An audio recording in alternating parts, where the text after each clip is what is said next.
Hublot, c'est l'aventure d'un vieux garçon bourré de tocs et de manies qui vit reclus chez lui et qui déteste les imprévus. Il a d'ailleurs trouvé une parade à cela, c'est de ne jamais sortir.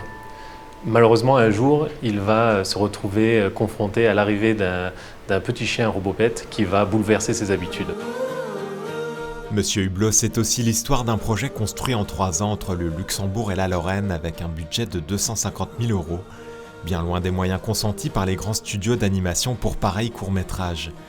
Un conte de fées en somme, puisque l'œuvre a déjà raflé une vingtaine de récompenses internationales et concourra en mars prochain lors de la très prestigieuse cérémonie des Oscars.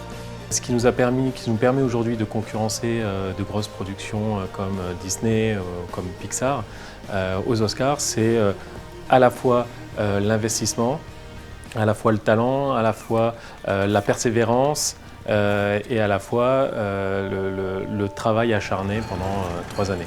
Basé sur les travaux du sculpteur belge Stéphane Halleux, Monsieur Hublot mêle un monde où la démesure mécanique est souveraine à des personnages rapiécés et faits de briques et de broc. Le tout servi dans un univers s'inspirant de la Lorraine. Toutes ces usines et en même temps la pierre et ce côté chaleureux de la pierre et voilà ce mélange entre les maisons, les usines et toutes les friches aujourd'hui, certaines friches industrielles, c'était vraiment une source d'inspiration pour le projet et pour les décors. Pour un premier film, on ne pouvait difficilement rêver meilleur sort. On espère que quelques grammes d'or supplémentaires s'ajouteront à ces récompenses et propulseront Monsieur Hublot au firmament d'Hollywood. Rentrer directement dans les 5, dans Finale, c'est déjà inespéré. Évidemment, il y a une chance que Monsieur Hublot aille plus loin et je vais la jouer à fond. Mais c'est déjà une victoire et voilà, pour tout le monde, c'est déjà une belle consécration.